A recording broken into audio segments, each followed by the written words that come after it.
Is that a real Indian feather? That's an interesting question. Is it a question of ignorance? As I walk in my regalia, the feathers that I wear in honor of the red-tailed hawk,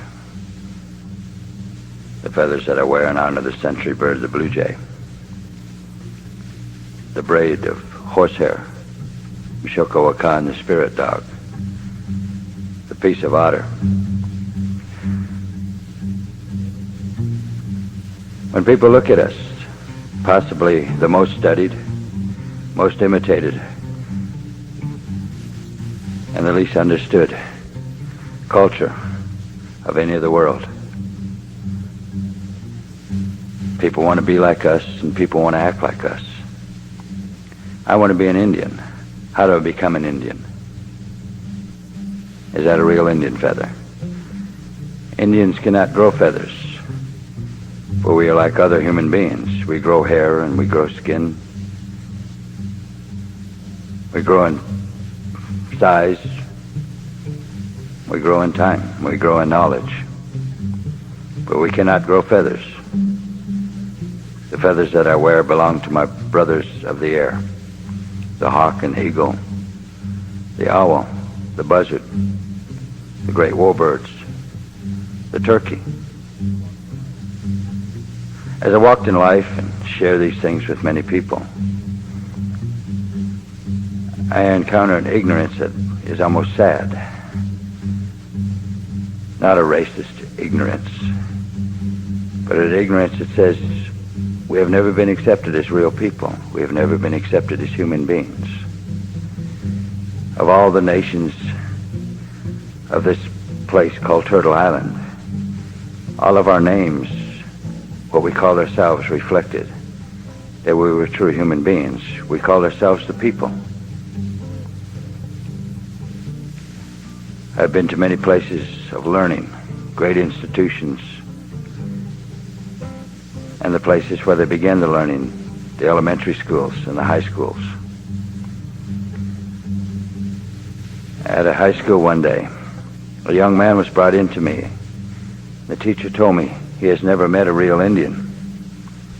And I extended my hand to him, and as he reached for me, he grabbed the rabbit fur that hung from my wrist. And he turned to his teacher and said, "They're furry. It feels like a rabbit or a squirrel." And the teacher turned to me and in explanation said, "This little boy is blind." And so I knelt down and I guided his hand to my arm and allowed him to touch my arm, and then guided his hand to my face, and he felt my face. And then he turned to his teacher and said, "Well, he's just like me." It becomes very interesting to realize that sometimes we have to be blind in order to see. But then the thought came to me, what gave this boy the concept that I would be anything other than what I really was? That I would be truly different than he was. He was a human being, and I am a human being. Is that a real Indian feather? A question asked in ignorance. They put us in the movies, they write books about us, but then they also put us in little boxes and told us to act and walk a certain way. The ignorance that abounds about our people, will it always be here? 500 years have passed since they began to write the history of our people, since they brought the missionaries to make us change from what we were. I guess somebody did accept us as humans, because the missionaries do not carry their message of salvation to the animals, but they brought it to us. Or was it just a game they played with us and said if we can teach them our ways, then we can subject them to the power.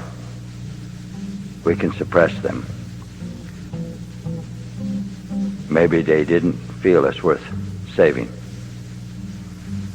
But I think about the words that I read, and sometimes the unwritten histories of many nations is better than the part that is written. John Wesley came to the state of Georgia with a plan of salvation for the savages.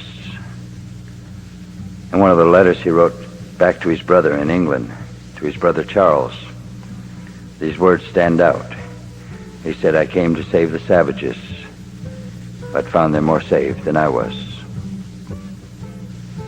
See, our salvation is not found in some deity. Our salvation is not found in some words. Our salvation is found in the way that we live. We honor and respect creation. We worship the Creator.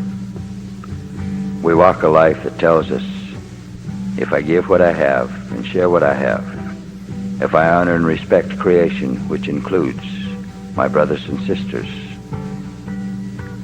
my grandfather and my grandmother, which includes my feathered brothers of the sky and the four-legged ones that walk with me, then I need not seek salvation, because I walk as a true human being. The Creator gave us this land, and He gave us these gifts. We need not seek anything other than that. Is that a real Indian feather? It's real in the sense that I honor and respect my feathered brother that gave it to me as a gift so that I could wear it into the circle of life, so that I could wear it as I walk in life. I only wear it because that is the way that I was taught,